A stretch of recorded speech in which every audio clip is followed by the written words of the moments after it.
Electrical contractor असोसिएशनचा हम सब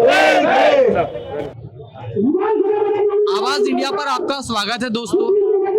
नागपुर शीतकालीन अधिवेशन का ये 5वां दिन है। मोर्चों का सिलसिला जारी है। इन मोर्चों के सिलसिले में लोग अपनी मांग लेकर के यहाँ पर आते हैं, सरकार के जनप्रतिनिधियों से बात करते हैं और अपनी मांगे सरकार तक पहुंचाते हैं। लोकतंत्र का यही तरीका है। जानते हैं आज भी इस मोर्चे में इन लोगों की क्या भूमिका है, क्या मांगे हैं। क्या मांगे हैं सर आपकी? हमारी मांगे जो है, हम लोग अभी पूरे महाराष्ट्र से हमारे कॉन्ट्रैक्टर लोग आए हैं और हमारी जो मांगे है, जो एबीसीबी में जो बड़े बड़े टेंडर जो निकलते हैं और उसमें बाहर के आंध्रा से तमिलनाडु से कॉन्ट्रैक्टर लोग आते हैं और लोकल लोगों को जो है, लोकल लोगों को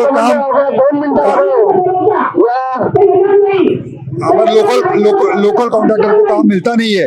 तो जो टेंडर निकलते हैं वो छोटे अमाउंट के निकलना चाहिए, 10 करोड़ 20 करोड़ 25 करोड़ 5 करोड़ ऐसे अमाउंट के निकलना चाहिए, जिसके वजह से जो डिस्ट्रिक्ट एसोसिएशन में काम करते लोग उनको काम मिलना चाहिए।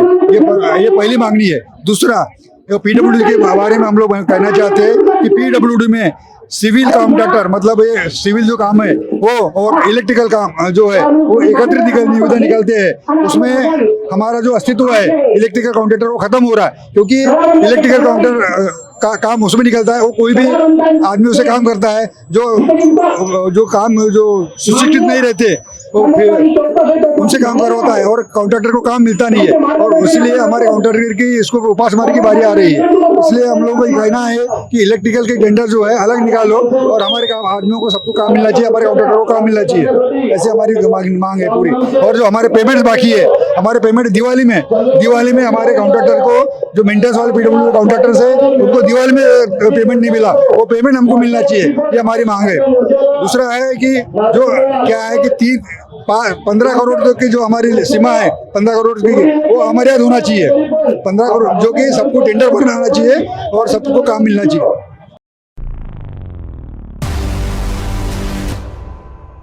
हमारी और भी मांगे महावितरण के संदर्भ में भी है। महावितरण जो कंटिन्यू टेंडर्स को एक्सटेंशन दे रही है, वो एक्सटेंशन उन्होंने त्वरित खत्म करना चाहिए ताकि छोटे छोटे और नए कॉन्ट्रैक्टर्स को काम मिले और रोजगार तैयार हो। महावितरण 5 साल से कंटिन्यू वही कॉन्ट्रैक्टर्स को कंटिन्यू काम दे रही है। धन्यवाद।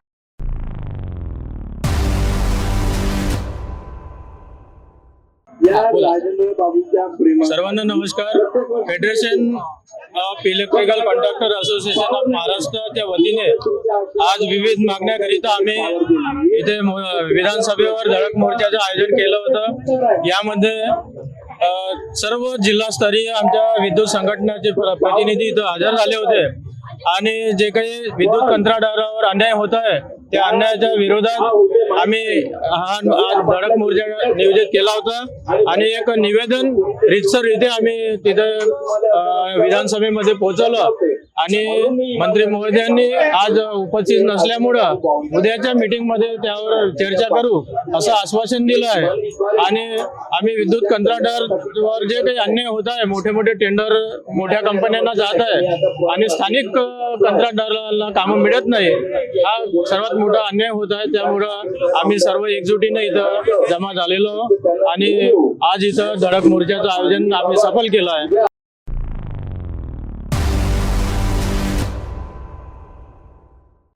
क्या लगता है आपको कि जैसा अभी आपने एक मोर्चा अभी आपका निकला और ये आप मानते हैं कि इसको सफल हुआ? आपको लगता है क्या सरकार आपकी बात सुनेगी? हाँ सुनेगी, क्यों नहीं सुनेगी, क्योंकि हमने बहुत सरकार को भी मदद की है। पिछले कोरोना के काल में हम जितने भी इलेक्ट्रिकल कॉन्ट्रैक्टर है भूखे पैसे रह के और ना कोरोना कोविड किट पहन के सब इलेक्ट्रिसिटी लाइव करने के लिए हम रात दिन एक मेहनत करके घूमे उनके साथ और सभी महाराष्ट्र लेवल पे प्रकाशित रखने का काम किया हमने। हमारे लेबरों ने सबको मिलकर प्रशासन को मदद की।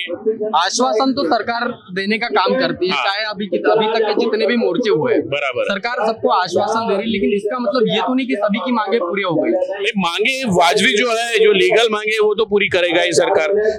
सरकार भी है जो है इतना नाइंसाफी नहीं कर सकता किसी के साथ, क्योंकि सरकार को आंदोलन और तीव्र हो सकता है। उनको भी पता है कि ये जो है कॉन्ट्रैक्टर इलेक्ट्रिकल कॉन्ट्रैक्टर एसोसिएशन पूरी महाराष्ट्र लेवल की है और हर एक जिले से यहाँ पे मोर्चा में जो आए थे लोग भूखे पैसे रह के भी उन्होंने दिन रात एक करके ये धड़क मोर्चा को सफलता पे बनाया है और उसके हिसाब से सरकार को सुनना ही पड़ेगा और ये मोर्चा के अभिप्राय से जो है मांगनी हर जिले में मांगनी पूरी करनी पड़ेगी।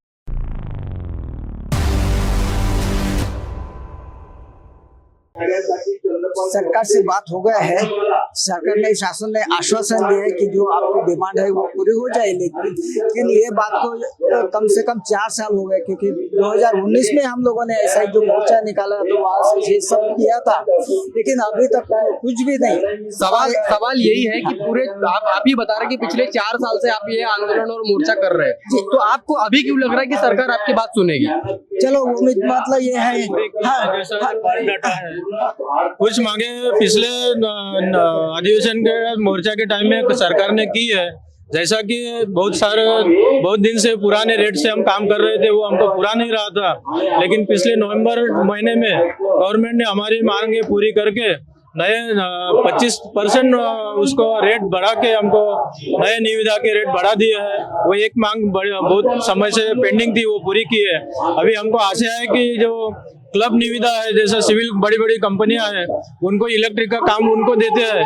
हमारी मांग है कि वो सिविल का टेंडर अलग निकले और विद्युत का टेंडर अलग निकले, ताकि इलेक्ट्रिकल कॉन्ट्रैक्टर को भी काम मिले और सिविल को भी काम मिले। तो हमको ये आशा है कि ये जो इलेक्ट्रिक का मुद्दा है ये बहुत ही जरूरी मुद्दा है और आम आदमी से जुड़ा हुआ मुद्दा है। अगर हमने ये किया साकड़ी उपोषण या अगर बंद किया, काम बंद किया, तो बहुत सारी योजना गवर्नमेंट की ठप हो जाएंगी। इसलिए हमको आशा है कि बहुत ही जल्दी सरकार इसके अमल करेंगी और हमारी जो मांगे हैं पूरी करेंगी।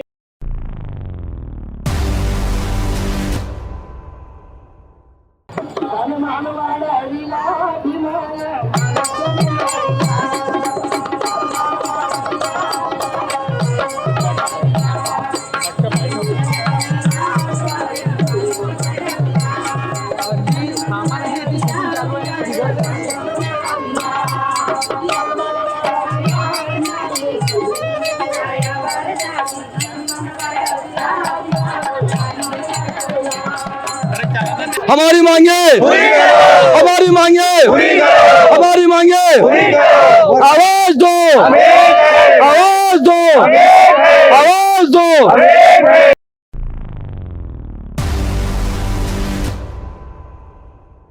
महाराष्ट्र में संस्कृति को लेकर के कहीं ना कहीं एक बोलबाला चलता है। जिस सांस्कृतिक कलाकारों के माध्यम से पूरे महाराष्ट्र का मनोरंजन होता है, वह कलाकार भी इस मोर्चे में, इस आंदोलन में सरकार के खिलाफ अपना जन आक्रोश कर रहे हैं। जानते हैं इन कलाकारों की क्या भूमिका है, इनकी सरकार से क्या मांगे है, क्या मांगे है आपकी? हम डांसर लोग हैं, हमको मानधन मिलना चाहिए, हमारी उम्र कम करना चाहिए, यही हमारी इच्छा है। आप डांसर हैं? हाँ। अच्छा, तो आप डांस करते हैं और उसी के माध्यम से अपना जो है गुजारा करते हैं? हाँ सही है, उसी के माध्यम से हमारा गुजारा चलता है। हमको हमारी उम्र होने के बाद हमको कोई पूछता नहीं है। इसलिए हमारा ये मोर्चा निकाला गया है। तो हमारी यही इच्छा है कि 40 उम्र होने के बाद हमको मानधन मिलना चाहिए, यही इच्छा है हमारी।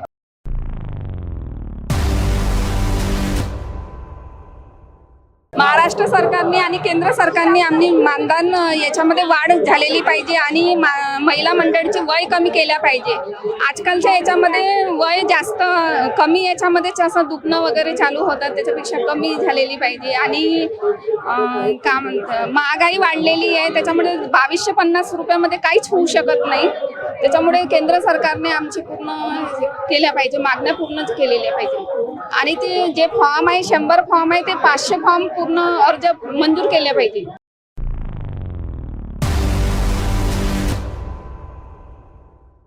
माझ्या एकच मागणं आहे की 18 वर्षापूर्वी लोकशाही भीमरावजी बावनकुळे यांनी जो मोर्चा काढलेला त्याबद्दल काही मागण्या आमच्या पूर्ण झालेल्या होत्या, परंतु 2022 मध्ये जर आम्ही मोर्चा काढला होता तर एकही मागणी पूर्ण झालेली नाही आहे।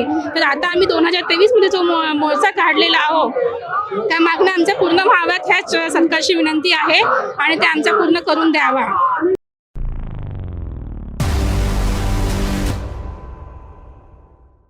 आमच्या शाहीर कलावंतांच्या ज्या काही मागण्या आहेत त्यावर सरकार काही विचार करत नाही आहे.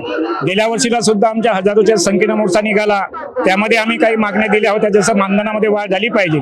जसं शाहीर कलावंतामध्ये 3 अशा श्रेण्या असतात, अ, ब आणि क. अ श्रेणीला 3150 रुपये मिळते, ब श्रेणीला 2700 रुपये मिळतात आणि क श्रेणीला 250 रुपये मिळतात.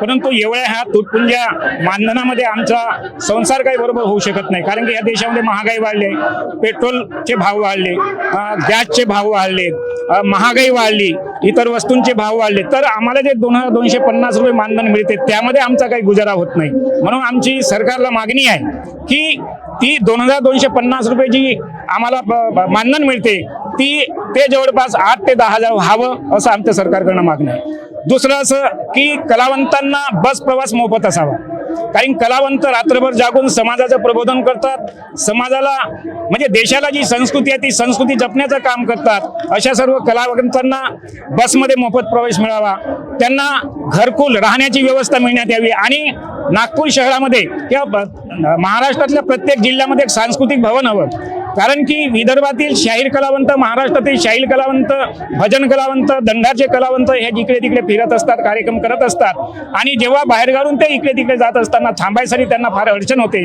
तर त्या ठिकाणी सुद्धा त्यांना सांस्कृतिक भवन जर असलं तर त्या ठिकाणी त्यांना थांबायसाठी मदत मिळू शकते, अशी आमची सरकारला मागणी आहे.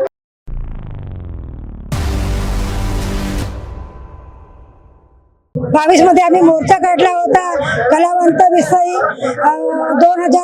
2250 रुपये आम्हाला मानधन मिळत आहे कलावंतांना, यामध्ये पूर्णतः काही होत नाही, तर आमच्या मानधनची वाढ व्हावा म्हणून सारी आम्ही मेळावा घेण्यात अधिवेशनामध्ये आम्ही मोर्चा काढण्यात आलेला आहे. तरी पण सुद्धा सर्व वस्तूंची महागाई वाढलेली आहे आणि खेड्यापाड्यावर समाज प्रबोधनाचे कार्यक्रम, जनजागृतीचे कार्यक्रम कलाकार करतात, तर त्यांच्यासाठी कार्यक्रम करण्यासाठी भवनाची मागणी हवी आहे आणि त्यांच्यासाठी सवलत मागणी हवी आहे.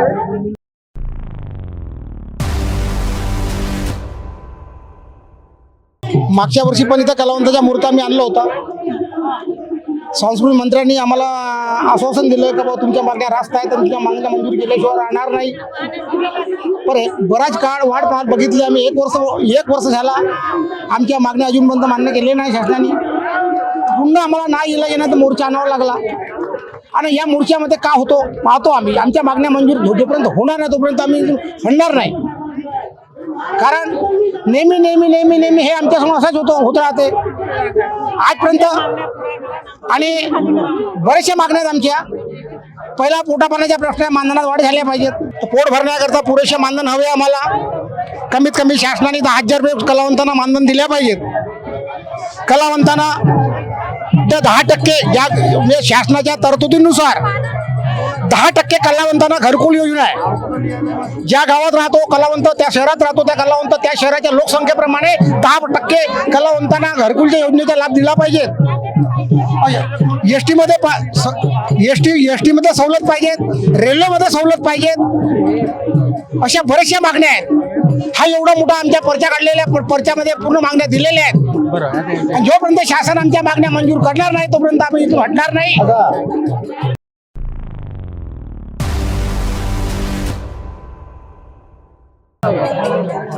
आज आमच्या शाहीर कलाकारांचा भव्य मोर्चा इथे विधानसभेवर आला आहे आणि आमच्या शाहीर कलाकारांच्या मागण्याकडे सरकार पूर्णपणे उपस्थित आणि आम्हा शाहीर कला नाराज करत आहे. आमच्या एक कलाकार 100 कलांच्या बरोबर आहे.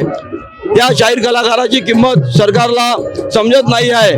तेव्हा आम्ही आज इथे ह्या टेलर आहे, याच्यानंतर आम्ही पूर्ण महाराष्ट्रामध्ये तहसीलदार मार्फत, कलेक्टर मार्फत निवेदन देऊन सानी पूर्ण महाराष्ट्र पिंजून काढू आणि सरकारच्या विरोधामध्ये आमचे शाहीर कलाकार आहेत सर्व मिळून सानी त्या विरोधात बोलतील.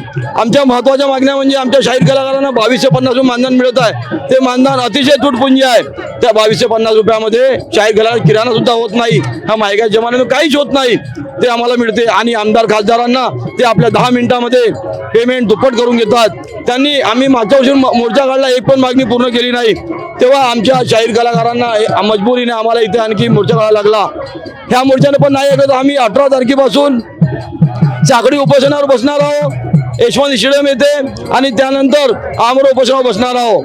तेव्हा सरकारने आमच्या मागण्याकडे विशेष लक्ष द्यावे आणि आमच्या मागण्या त्यांनी लवकरात लवकर पूर्ण करावे अशी मागणी आहे।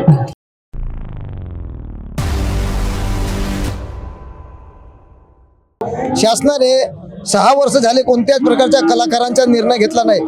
शासनाने मुख्यमंत्र्यांनी अनेक लोकांना काही नाही काही त्यांना दिलेले आहे, परंतु या कलावंतांना आजपर्यंत म्हणजे दिलेला नाही। जो मानधन या वृद्ध जे लोक झाले त्यांना 2250 रुपयेच मिळत आहे। त्यावरून बरेचसे मागण्या जे शाहीर कलावंत आहेत त्यांना पॅकेजची व्यवस्था आहे आणि पॅकेज 1,90,000 रुपये हा मिळत असतो, परंतु 3 वर्षाच्या काळ लोटल्यावर 1,90,000 मिळतात, पण 6 वर्ष लोटल्यानंतर दोनदा जो चान्स होता तो मिळाला नाही। तर यामुळे आमच्या आर्थिक नुकसान झाला। त्याऐवजी आता लगेच महाराष्ट्र सरकारने पश्चिम महाराष्ट्रातल्या लोकांना 5-5 कलावंतांना 5-5 लाख रुपयाचं अनुदान दिलं आहे, परंतु आम्हाला खडी गंमतच्या माध्यमातून आम्हाला अजून पॅकेज मिळालेला नाही। आमचे प्रस्ताव प्रलंबित आहेत, ते प्रस्ताव ताबडतोब काढण्यात यावा।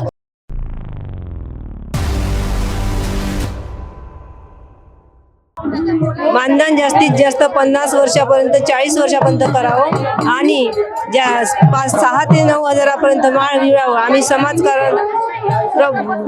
बहुत प्रबोधन करतो, कणाकणामध्ये सामूहिक कार्यक्रम सादर करतो, गावामध्ये सभा हे असं छोटे मोठे कार्यक्रम आम्ही सादर करतो आणि याच्यामधून आम्हाला काही जरी थोडं तरी हे मिळावं एवढीच माझी कृपा आहे।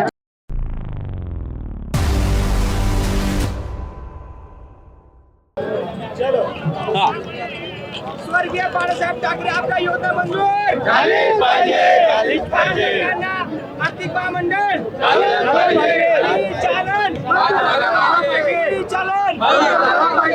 दादर सरकारचं करायचं काय? 1 रुपयाचा कडीपत्ता, 1 रुपयाचा कडीपत्ता।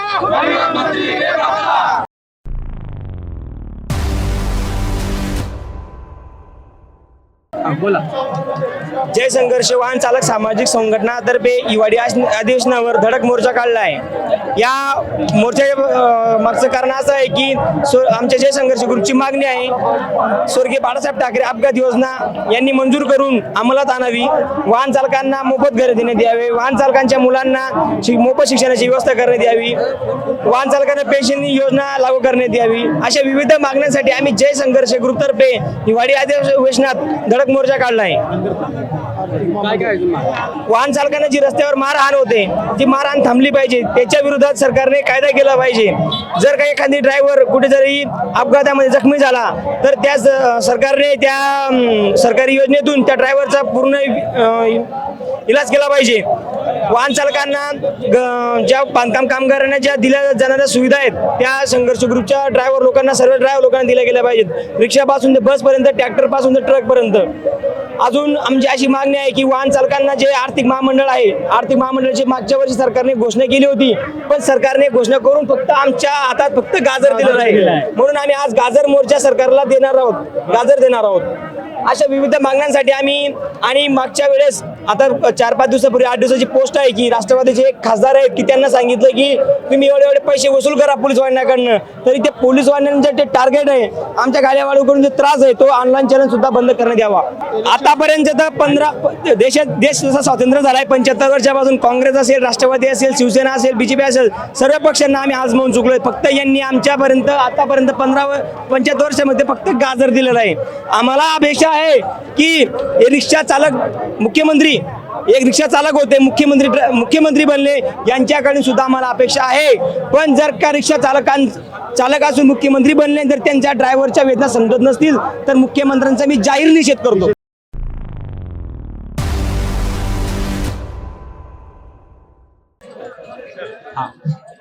सगळ्यात मुख्य मागणी ही आहे का पोलीसवाले RTO वाले अहो आमच्या ड्रायव्हरला इतका मारझोड करता. आता ताजी घटना आहे आमच्या धुळे सोलापूर रोडवर इतका ड्रायव्हरला मारला अक्षरशः त्याला घरी हॉस्पिटलमध्ये ऍडमिट करावं लागलं.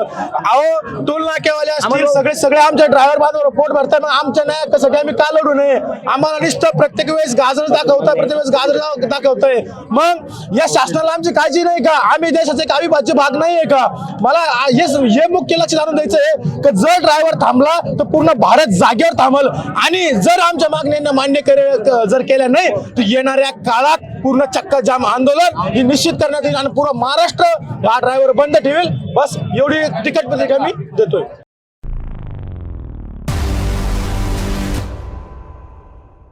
शिष्यवृत्ती आमच्या हक्काची नाही कुणाच्या बापाची. हम हमारा हक्क मांगते उनको अब एक हो रही है टुकड़े टुकड़ों में जो है बटे उनको अब एक हो रही है. इस वतन के संविधान को इस वतन के संविधान को घर बचाना है 24 में. ऐसा वादा करो बहुजनों सत्ता लाना है 24 में. या सरकारला आम्हाला काही मागायचं जरूरतच नाही पडली पाहिजे. आमचं सरकार आणून आम्ही आमच्या मागण्या स्वतः पूर्ण.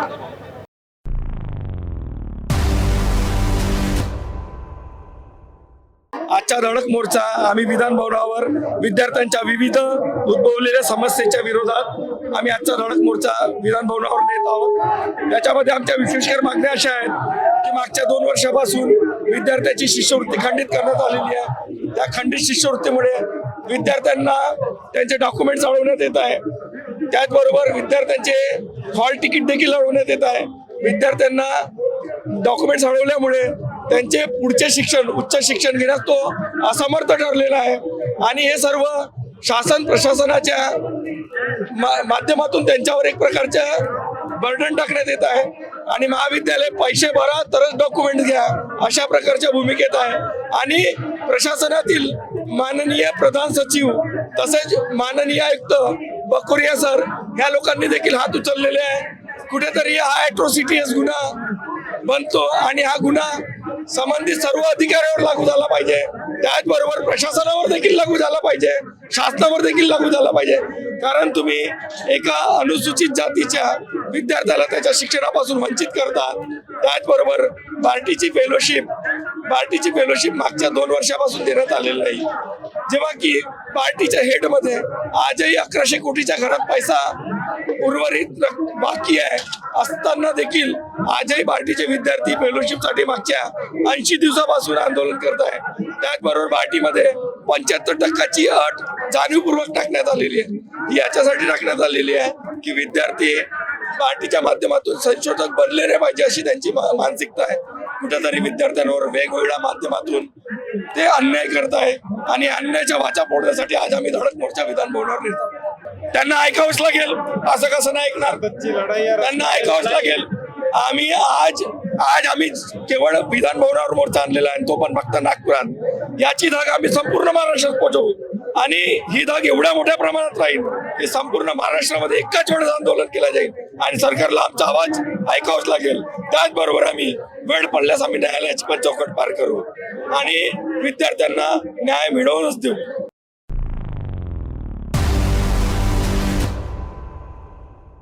आज जो विद्यार्थ्यांसाठी आपला हा मोर्चा निघाला होता आणि किती मोठ्या प्रमाणात विद्यार्थी बाहेर गावावरून सुद्धा आलेले आहेत. संपूर्ण महाराष्ट्रातून इथे विद्यार्थी आलेले आहेत. ते फक्त यासाठी की जे पार्टीमध्ये ज्या योजना आहेत SC कॅटेगरीमध्ये ज्या काही योजना आहेत त्या शासनाने अंमलबजावणी करत नाही आहे. त्याची पूर्णपणे त्यांची जी विद्यार्थ्यांची भोजनाची व्यवस्था होती ती सुद्धा मोडकळीस आलेली आहे.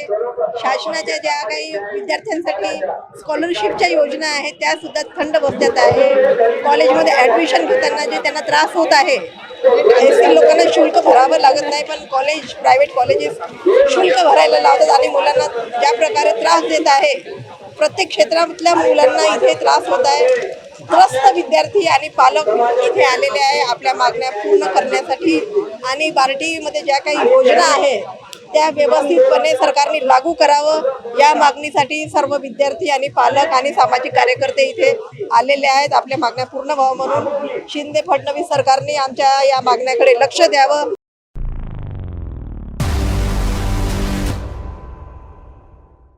मी अपेक्षा दिवान आज या ठिकाणी विद्यार्थ्यांच्या मागण्या ना विचारात घेऊन मोर्चा काढण्यात आलेला आहे. फार मोठ्या प्रमाणात इथे विद्यार्थी जमा आहेत आणि विद्यार्थी जेव्हा विद्यार्थी दशेत शिकतात तेव्हा त्यांना अनेक अडचणींचा सामना करावा लागतो आणि सरकारने शिक्षण देणं ही सरकारची भूमिका नाही या अंगातून विचार करून विद्यार्थ्यांसाठी जे काही शिष्यवृत्ती आहे ती देण्यासाठी आखडता हात घेतलेला आहे, हात मागे घेतलेला आहे. त्याकडे आपण आवर्जून लक्ष दिलं पाहिजे आणि सरकार अशा भूमिका का घेतं, या भूमिका घेण्यामागे त्याचं काय कारण आहे, काय कोणता वाद त्या पाठीमागे दडलेला आहे की त्याला असं वाटतं की इथल्या तळागाळातील विद्यार्थ्यांनी शिकूच नये असं वाटतं. हा विचार आम्ही डोळसपणे केलं पाहिजे. शिकू नये वाटतं का आणि म्हणून त्यांनी जे काही शिष्यवृत्ती आहे किंवा अनेक ज्या काही योजना आहेत शाळा कॉलेज किंवा परदेशात शिक्षणासाठी देण्यात येणारं जे पाठबळ आहे पैशाचं पाठबळ आहे ते दिल्या जाऊ नये जेणेकरून तळागाळातील शेड्यूल कास्ट OBC ST मधील विद्यार्थी शिकू नयेत असं त्यांचा मानस आहे. हा कदाचित मानस आहे त्या पाठीमागे आणि इथले जो SC OBC ST आणि जो काही तळागाळातील विद्यार्थी आहे आर्थिक दुर्बल विद्यार्थी आहे तो शिकू नये यासाठी ज्यांच्या सगळ्या काही योजना ज्या आहेत त्या योजना राबवल्या जात नाही, कागदावर आणतात पण त्या पाठीमागे त्या राबवू नये यासाठी फार मोठं षडयंत्र इथे चालवलं जात आहे आणि षडयंत्र हाणून पाडण्यासाठी आम्ही बोललं पाहिजे. आम्ही बोलणार नाही तर ते त्यांच्या कानापर्यंत जाणार नाही आणि विशेष म्हणजे लोकांच्या कानापर्यंत जाणं अतिशय आवश्यक आहे.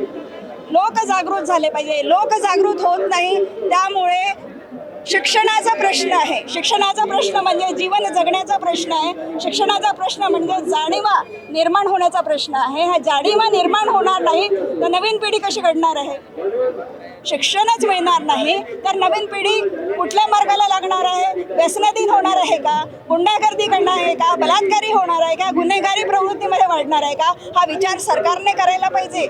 म्हणून ज्या काही योजना आहेत या बार्टीच्या माध्यमातून येणाऱ्या योजना आहेत किंवा अन्य कुठल्याही प्रकारच्या ज्या योजना आहेत त्या सरकारने त्याकडे लक्ष दिलं पाहिजे आणि त्या योजना सरकारने सढळ आणि अगदी मनातून पुरवल्या गेल्या पाहिजेत. विद्यार्थ्यांना पुढे शिक्षणासाठी प्रवृत्त करण्यासाठी त्यांनी हातभार लावला पाहिजे. हा सगळ्या आम्हा समाजातील सगळ्यांच्या विद्यार्थी दशेपासून शिकत असणाऱ्यांपासून म्हाताऱ्यांपासून आणि सगळ्या समाज गटातील स्त्री पुरुषांच्या ह्या मागण्या आहेत की सरकारने याकडे लक्ष दिलं पाहिजे.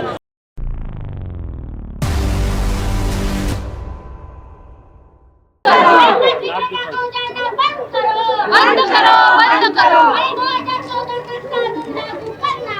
करना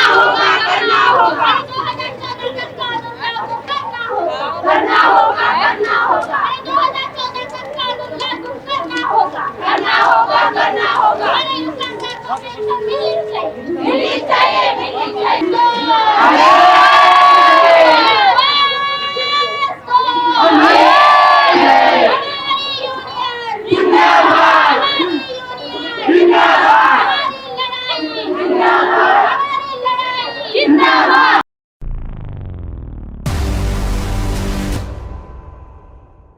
हा जो आंदोलन आहे मागील अनेक वर्षापासून नागपूर शहराच्या वेगवेगळ्या भागांमध्ये अनेक झोपडपट्ट्या आहेत.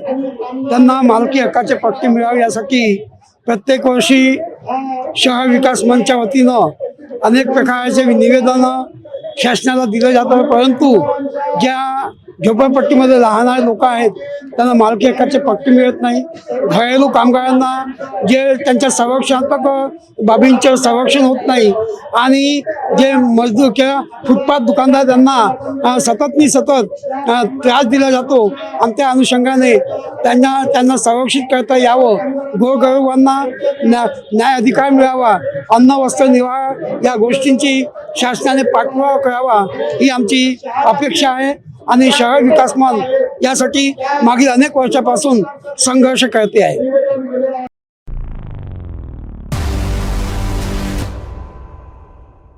हमारे कामगारों की मांगों को लेकर आए हैं, जिसमें पथ विक्रेता, बांधकाम मजदूर और घरेलू कामगारों की मांगों को लेकर आए हैं। हम देख रहे शहर में और पूरे देश में पथ विक्रेताओं के साथ अतिक्रमण के नाम पर कार्रवाई की जाती है, उनकी दुकानों को उजाड़ा जाता है। तो हमारे देश में फुटपाथ दुकानदारों का संरक्षण का कानून है, पर फिर भी उस कानून की अमलबजावनी नहीं हो रही है। इसलिए उन मांगों के साथ हम लोग आज यहाँ पे विधानसभा पर आए हैं। साथ ही घरेलू कामगार के जो सवाल है, जिसमें घरेलू कामगार को पेंशन मिलना चाहिए, उनको समान नागरिक कायदा मिलना चाहिए, किमान वेतन मिलना चाहिए, इन मांगों के साथ आज हम लोग यहाँ पे आए हैं। और बांधकाम मजदूरों की जो समस्याएं हैं कि उनको 90 दिन के सर्टिफिकेट के नाम पर योजनाओं से वंचित किया जाता है, बोर्ड से वंचित किया जाता है, तो उस मांगों को लेकर आज हम लोग इस यहाँ पे मोर्चे में आए हैं।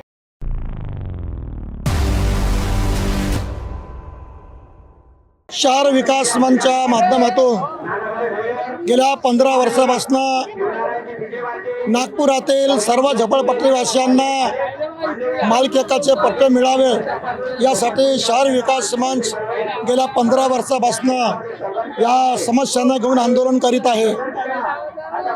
बऱ्याच काही समस्या या आंदोलनामुळे सुटलेल्या आहेत, परंतु अजूनपर्यंत ज्या काही समस्या आहेत त्या समस्या पूर्ण सुटाव्यात यासाठी आज या मोर्चा विधानसभेवरती आलेला आहे।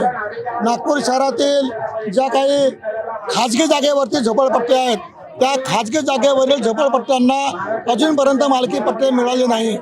शासनाने त्याची घोषणा केलेली आहे की खाजगी जागेवरती देखील मालकी पट्टे मिळतील, परंतु अजूनपर्यंत मालकी पट्टे मिळालेले नाही। नंतर ज्या झोपडपट्ट्यांवरती जे झुडपी जंगलाचं आरक्षण आहे ते झुडपी जंगलाचं आरक्षण रद्द व्हावं। त्याचप्रमाणे नागपुरातील अनाधिकृत ज्या वस्त्या आहेत त्या अनाधिकृत वस्त्यांना अधिकृत करण्यात यावं, त्यांना स्लम घोषित करून त्यांना तातडीने मालकी पट्टे देण्यात यावं, अशा नागपूर शहरातील सर्व झोपडपट्टी वासियांच्या समस्या घेऊन आज हा मोर्चा या विधानसभेवर आलेला आहे। आणि या विधानसभेत प्रतिनिधी मंडळ गेलेला आहे। या सर्व झोपडपट्ट्यांचं निवेदन घेऊन 5 लोक आमचे आतमध्ये गेलेले आहेत, ते निवेदन सादर करीत आहेत। नागपुरातील सर्व झोपडपट्ट्यांना मालकी पट्टे जेव्हापर्यंत मिळत नाही तेव्हापर्यंत शहर विकास मंच हा संघर्ष करत राहील।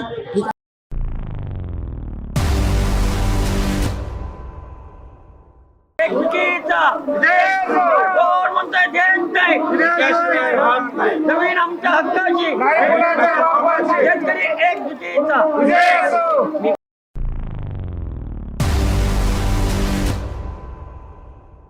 साथियों, किसानों का भी यहाँ पर बहुत बड़ा मोर्चा इस विधान भवन के सामने आ चुका है और इनकी क्या मांगे हैं, ये सरकार से क्या चाहते हैं, इन तमाम बातों को लेकर इनसे जानते हैं। सर, क्या मांगे हैं आपकी, क्या बताना चाहेंगे? हमारे जो चाकन एमआईडीसी एरिया है वहाँ से पहले ही हमारे गांव में से 70% ज़मीन एमआईडीसी के लिए उन्होंने संपादन किया और खाली जो अभी 30% ज़मीन हमारी बची है, 30-35% उस ज़मीन में से भी उन्होंने ये रिंग रोड पूरा ये किया है, उन्होंने उस ज़मीन में से ले रहे हैं। तो इसमें बहुत सारे जो किसान हैं उनको कुछ भी ज़मीन उसमें बच नहीं रही है। बहुत सारे लोग हैं वो बेघर हो रहे हैं। बहुत सारे लोगों को जिनके उद्योग था, कुछ खेती बाड़ी कर रहे थे, वो सब उनका वहीं पे ये हो रहा है। तो जो ज़मीन जा रही है और उसका रेट भी है उन्होंने बहुत कम निकाला है। जो एक्चुअल रेट है वहाँ पे वो दे नहीं रहे हैं, कुछ ना कुछ उसमें कमियां निकाल के, कुछ नए जीआर निकाल के उसमें बहुत सारा रेट उन्होंने कम किया। तो जहाँ जिस एरिया जो हमारा जो गांव है चाकन एमआईडीसी में, वहाँ की अगर 70% ज़मीन को अगर 5 लाख रुपए 6 लाख रुपए रेडी रेकनर का दर है और जो किसान की ज़मीन है उसको खाली 52,000 रुपये रेडी रेकनर का रेट उन्होंने निकाला है। यह रेट में बहुत बड़ी तफावत है। तो इसी मांग के लिए हम यहाँ पे आए हैं आज। गडकरी साहब तो बोलते हैं कि मैं जितनी भी रोड रास्ते बनाता हूँ, जितनी भी किसानों की जमीन वहाँ पर जाती है, इन जमीनों में हम किसानों को जो मुआवजा उनके जमीन का मिलना चाहिए हम वो बरोबर दे रहे हैं करके। वो बहुत नहीं, जो उन्होंने क्या किया है ये गडकरी साहब ने नहीं किया, ये नीचे उनके जो अधिकारी हैं या ये है वो उन लोगों ने इसमें कुछ खामियां निकाल कर, कुछ जीआर निकाल कर ये किया है। मतलब सरकार के कर्मचारी अधिकारी वो भ्रष्टाचार कर रहे हैं, साहब बोल रहे हैं। भ्रष्टाचार नहीं, लेकिन उन्होंने उनकी पीठ थपथपाने के लिए उन्होंने जो रेट कम कर दिया है हमारा। लेकिन आप एक बात बताइए, अगर एक ही गट है, एक ही सर्वे नंबर है, एक ही गट है, उसमें आधी जमीन एमआईडीसी में है, आधी जमीन किसान के पास है, आधी जमीन को अगर 5.25 लाख रुपए का रेट है रेडी रेकनर का, और जो जमीन बची है उसको खाली 52,000 रुपए रेडी रेकनर का रेट है, ये कैसे? 2007 में जो रेडी रेकनर है वो अब भी हमारे यहाँ पे वही रेडी रेकनर उन्होंने रखा है, जानबूझकर उन्हें रेडी रेकनर बढ़ाया नहीं, इसलिए अभी हमको जो भू संपादन का ये जो मिल रहा है वो बहुत कम मिल रहा है।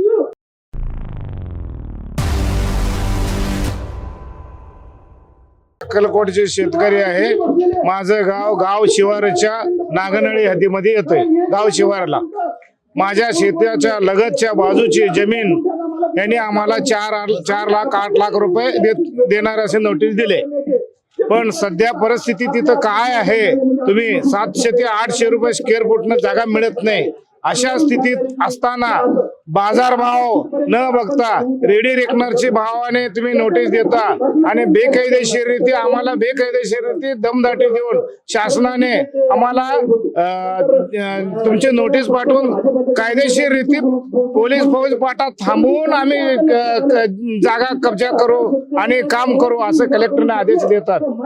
कलेक्टर साहेबाला माझी एक विनंती आहे, जागा माझ्या असो किंवा तुमच्या असो, ही देणं घेणं काय आहे मालकाशी, मूळ मालकाशी असतो, ज्यांच्याशी संवाद साधल्याशिवाय तिथली जी काही बाजारभाव आहे त्या पटीनं 4 पटीनं किंवा 5 पटीनं बाजारभावापेक्षा जास्त रक्कम दिलं तर आम्ही जमीन देऊ, नाही तर 1 इंच देखील जागा देणार नाही, आमची जीव गेलं तरी आम्ही जागा देणार नाही। प्रत्यक्षात इथं जागेवर येऊन तुम्ही जागेची सर्व माझ्या गटाच्या शेजारील जे काय रेट चालू आहे स्क्वेअर फुटाचे, गुंठेवारीचे, प्लॉटिंगचे जे काय रेट असेल त्या रेट प्रमाणे आम्हाला दिलं तर आम्ही रोड करण्यासाठी आमचे काही विरोध नाही।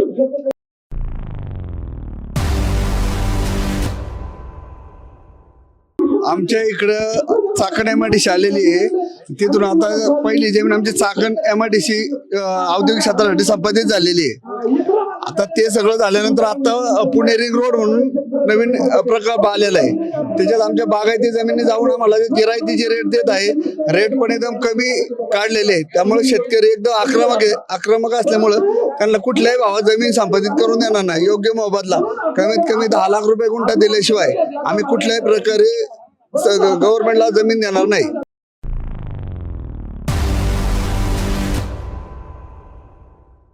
बार्शी तालुक्यामधून जो चेन्नई सुरत हा ग्रीन फील्ड महामार्ग चाललेला आहे, त्या महामार्गासाठी आम्ही नागपूर या ठिकाणी अधिवेशनासाठी या ठिकाणी मोर्चा काढलेला आहे, तरी पण आमच्या या ग्रीनफील्ड महामार्ग यासाठी अत्यंत अल्प दरात असा मोबदला दिला आहे आणि जो मोबदला दिला आहे तो शेतकऱ्यांना कदापि मान्य नाही आणि ते कधीही ते मान्य करणार नाहीत। आणि काही ज्या शेतामध्ये काय असे तफावत झालेली आहे, कोणाचे 1.5 एकर गेलेत तिथे 2 गुंठ्याचे पैसे आलेत, कोणाचे 3 एकर गेलेत, कोणाचे 1.5 एकराचे पैसे आलेत आणि ते नोटिसा अत्यंत अल्प दराच्या असल्यामुळे आणि पोलीस प्रशासन अत्यंत छळ करत असल्यामुळे कोणीही 1 रुपयाही उचलणार नाही।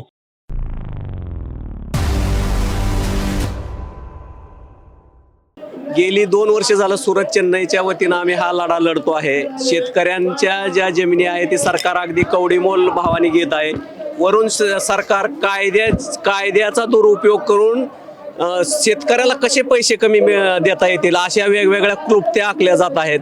याच्यामध्ये शेतकरी खूप हैराण आहे, शेतकऱ्यांना एकतर कायदा माहीत नसल्यामुळे कायद्याच्या भीत्या दाखवून आम्ही तुम्हाला पैसे देणार नाही किंवा दिलेले पैसे कोर्टात जमा करतो अशा वेगवेगळ्या क्लुप्त्या वापरून आणि त्याचबरोबर पेपरमध्ये शेतकऱ्यांना पैसे मिळाल्याने शेतकऱ्याला सोन्याचे दिवस येतील, शेतकरी मालामाल, अशा शासन किंवा शासनाच्या अंधारून जे कोण मंडळी या रोडचं काम करणार आहेत, या मंडळी अशा पेपरमध्ये जाणून बुजून अशा बातम्या पसरवित आहेत. त्यामुळं शेतकरी हवालदिल झालेला आहे. एकीकडे महाराष्ट्रात सगळ्यात जास्त आत्महत्या म्हणून गणला जाणारा धाराशिव जिल्हा, त्या धाराशिव जिल्ह्यामधून 2 हायवे जात आहेत. एक चेन्नई सुरत ग्रीनफील्ड हायवे आणि दुसरा जो आहे तो नागपूर गोवा हायवे जात आहे. तर या हायवेमध्ये शेतकऱ्यांच्या शेकडो एकर जमिनी जात आहेत आणि या जमिनीला जर भाव काय मिळत आहे, जर स्क्वेअर फुटात जर घेतलं बघायला गेलं तर अगदी 4 रुपये फुटाने जमिनी शेतकऱ्याच्या घेतल्या जात आहेत आणि माळरान असेल तर ते साधारण 41 पैसे ते 1 रुपयाच्या दराने जमिनी शेतकऱ्याच्या घेतल्या जात आहेत. शेतकऱ्यांना आता अशी स्थिती झाली आहे की रात्रीचा नाही बाप आणि दिवसा नाही आई, अशी परिस्थिती शेतकऱ्यांनी झालेली असल्यामुळे शेतकऱ्यांना काय करावं हे सुचत नसल्यामुळे अनेक शेतकऱ्यांचे संसार याच्यामध्ये उद्ध्वस्त होणार आहेत. अनेक शेतकरी याच्यामध्ये भूमिहीन होणार आहेत. याच्याकडे शासन डोळेझाक करून शेतकऱ्याच्या जमिनी उद्योगपतींच्या घशात कोंबण्याचा प्रयत्न हा लावलेला आहे. त्यामुळे शेतकऱ्यावर होणारा अन्याय हा फार मोठा अन्याय आहे.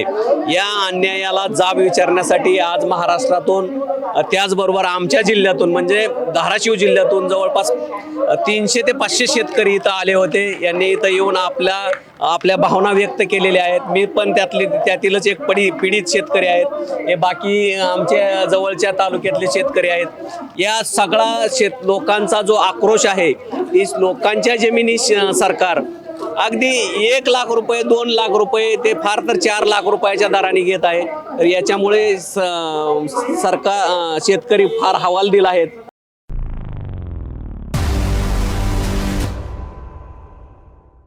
इथे आम्ही गेले 10-20 वर्षापासून काम करत आहे. 2003 पासून आमचं महिला आर्थिक विकास महामंडळ जिल्हा कार्यालय हे काम करत आहे. सुरुवातीला आम्ही 1,500 रुपयावरती सहयोगिनी म्हणून काम करत होतो. आता 1,500चे कुठे 5,000 ते 5,500 रुपये मानधन सहयोगिनीचं झालेलं आहे आणि व्यवस्थापकचे हे फक्त 10,000 ते 20,000 पर्यंत काम करून घेते. याच्यामध्ये शासनाचे जे आम्ही कामं करतो आहे तर ते शासनाचे संपूर्ण कामं हे आम्ही करतो आहे. परंतु ते तुम्ही म्हणतात की 2010 पासून हे लोकसंचालित साधन केंद्र हे म्हणजे महिला आर्थिक विकास महामंडळाने हे वेगळे केले आणि स्वबळावर चालवून तुम्ही स्वबळावर चालवून सर्वांचे स्वतः मानधन काढणे आणि स्वतः त्याची तयारी म्हणजे हे करून आपले मानधन काढावं लागते. तर हे गोष्ट सगळ्या CMRCला सगळ्यांना शक्य होत नाही आणि उमेदच्या अंतर्गत जो काही सेंट्रल गव्हर्नमेंटचा जो प्रकल्प राबतो त्याच्या अंतर्गत महाराष्ट्र स्टेट लेवलवरती 40,000 रुपये त्यांच्या ब्लॉक मॅनेजरला, 30,000 ते 35,000 रुपये त्यांच्या एरिया कोऑर्डिनेटरला आणि 6,000 रुपये CRPला मानधन आहे. मग शासनाचे जर दोन्ही प्रकल्प सारखे असतील तर मग एका डिपार्टमेंटला हा फरक आणि एका डिपार्टमेंटला हा फरक असं गव्हर्नमेंट का करतो, हे आमची मागणी आहे. आमची मागणी ही वास्तविक आहे की त्याच धर्तीवरती MSLLMच्या उमेदच्या धर्तीवरती आम्हाला पण 40,000 रुपये व्यवस्थापक यांना मानधन, 30,000 ते 35,000 रुपये आमच्या लेखापालला मानधन आणि 30,000 रुपये आमच्या सहयोगिनीला मानधन आणि 6,000 रुपये आमच्या CRPचे मानधन हे करण्यात यावे ही आमची शासनाला आजची आमच्या सर्व महाराष्ट्र कर्मचारी संघटनेची भारतीय मजदूर संघ आणि कम्युनिटी मॅनेजमेंट रिसोर्स सेंटर महिला आर्थिक विकास महामंडळ जिल्हा कार्यालयाच्या वतीने महाराष्ट्र शासनाला आमची एवढी मागणी आहे.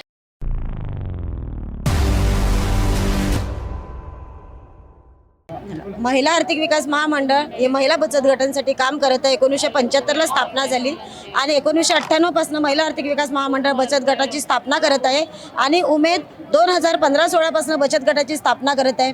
तरीसुद्धा उमेदच्या कर्मचाऱ्यांना जास्तीत जास्त मानधन त्यांना किमान वेतन मिळते. परंतु महिला आर्थिक विकास महामंडळाचे जे कम्युनिटी मॅनेजमेंट रिसोर्स सेंटर आहे तेथील कर्मचाऱ्यांना किमान वेतन मिळत नाही. तो किमान वेतन लागू होणे गरजेचे आहे.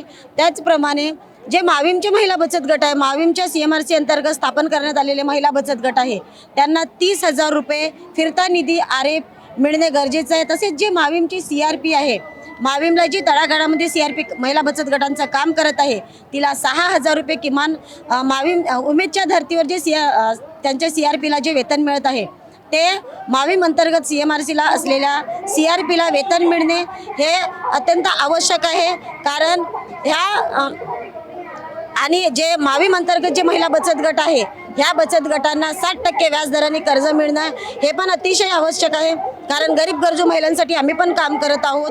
तर उमेदच्या बचत गटांना जर ह्या फॅसिलिटीज मिळत आहे, तर माविम अंतर्गत जे बचत गट स्थापन झाले आहे त्या बचत गटांना का बरं असा सावत्रपणा शासनाने दूर करावा आणि ज्या उमेदच्या बचत गटांना जे ट्रीटमेंट मिळते आहे तीच ट्रीटमेंट महिला आर्थिक विकास महामंडळाच्या अंतर्गत CMRC स्थापित जे बचत गट आहे त्यांना ट्रीटमेंट देण्यात यावी, हे शासनाला आमची मागणी आहे।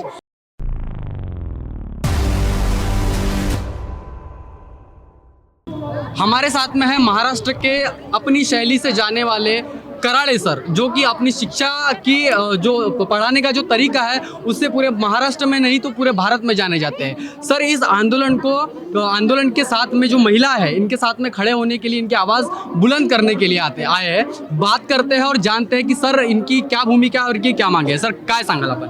महाराष्ट्र राज्य आणि केंद्र सरकारचा महिला आर्थिक सक्षमीकरणासाठीचा एक कार्यक्रम आहे का महिला आर्थिक सक्षम झाल्या पाहिजे, खेड्यातल्या महिला बँकेशी अटॅच झाल्या पाहिजे, त्यांनी स्वतःच्या भरोश्यावर काही उद्योग स्थापन केले पाहिजे, छोटे मोठे कामधंदे करून त्यांनी घर आर्थिक सक्षम केलं पाहिजे, हा उद्देश शासनाचा आहे। आणि एक 2 अभियान, एक महिला आर्थिक विकास महामंडळ महाराष्ट्रात काम करते आणि एक उमेद अभियान आहे। तर उमेद अभियानातल्या सर्व लेखापाल, व्यवस्थापक, त्याच्यानंतर सहयोगिनी आणि CRP या महिलांना तिथं मानधन दिल्या जाते। आता 3000 होतो, त्यांनी आंदोलन केलं तर 6000 झालं, ठीक आहे। व्यवस्थापकाचा पगार यांनी सांगितलं का 40,000 आहे उमेद अंतर्गत। तर त्यांचं म्हणणं आहे का आम्हाला असा कोणताही सरकार निधी देत नाही, त्याच्यामुळे आमच्या बचत गटातल्या महिला उमेदमध्ये जाते, कारण तिथं महिलांना व्याजाचा दर 7% आहे आणि इथं महिलांना व्याजाचा दर 14% आहे। म्हणजे व्याजदरातही भेदभाव आहे महिला बचत गटांना व्याज देताना, लोन देताना। आणि दुसरी गोष्ट, ज्या महिला बचत गट स्थापन करतात, CRP सहयोगिनी ज्या सगळ्या बचत गटाचं काम पाहतात, त्यांना केवळ 550 रुपये पगार देतात आणि 550 रुपयात तुम्ही विचार करा का घर चालू शकते का? ठीक आहे, हा साधा प्रश्न आहे। मोदी बापूनं सिलेंडर 1130चं करून टाकलं, निवडणूक आली झोकान 200 कमी केले, 430चं सिलेंडर होतं ते आता 430चं सिलेंडर तरी झालं असतं महिन्याचं, ते आता 1100च्या जवळपास गेलं। मग आता तुम्ही विचार करा का या महिलांनी प्रपंच चालवायचा कसा?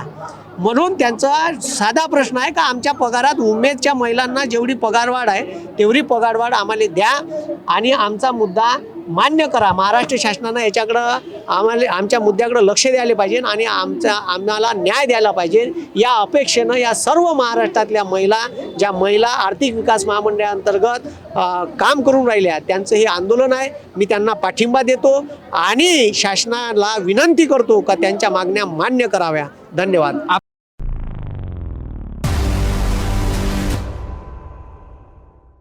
हो, जोपर्यंत सरकारच्या उरावर आपण जावत नाही ना, त्याला वाटते का लोक झोपून आहे, चालते तर जमते तर जमू द्या, ठीक आहे। म्हणजे चालू आहे तर चालू द्या लेखाले, जोपर्यंत आपण त्याच्या उरावर जात नाही तोपर्यंत ॲक्शन मोडमध्ये येत नाही। त्याला माहीत आहे का समोर इलेक्शन आहे आणि आता जर आपण याच्या बाजूने निर्णय घेतले नाही ते इलेक्शनमध्ये वोट डायवर्ट करू शकते आणि हा मुद्दाच रेटून, म्हणजे जर यानं काही निर्णय घेतला नाही ते मत डायवर्ट करू शकते, कारण या महिला बचत गटाच्या महिला आहे, ठीक आहे।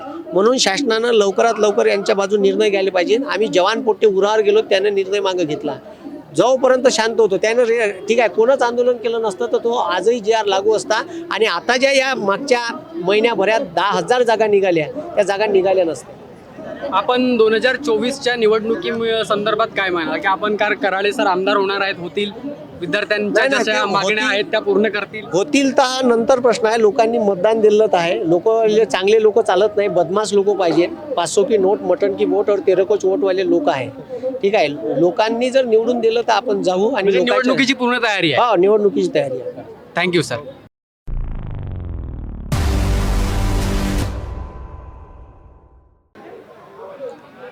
नागपुर शीतकालीन अधिवेशन के इस समय पूरे नागपुर भरे में, पूरे महाराष्ट्र से आंदोलन हो रहे हैं। कोई विद्यार्थियों का आंदोलन हो रहा है तो कहीं किसानों का आंदोलन हो रहा है। उसके साथ साथ में महिलाओं का भी आंदोलन यहाँ पर हो रहा है। अभी आपने देखा कि किस तरीके से हर समुदाय में, हर वर्ग में, हर समाज में सरकार के खिलाफ जो नीतियां बना रही है उसके खिलाफ जन आक्रोश समाज में फैला हुआ है। इन तमाम मुद्दों से यह पता चल रहा है कि सरकार कहीं ना कहीं योग्य नीतियों पर काम नहीं कर रही है, सरकार कहीं ना कहीं जनता के हितों के लिए काम नहीं कर रही है। इसलिए पूरे महाराष्ट्र भर से सरकार के खिलाफ जन आक्रोश मोर्चे निकल पड़ रहे हैं। साथियों, आप इस संदर्भ में क्या सोचते हैं, आपकी क्या राय है, कमेंट करके जरूर बताएं। बने रहे आवाज इंडिया के साथ, तब तक के लिए धन्यवाद।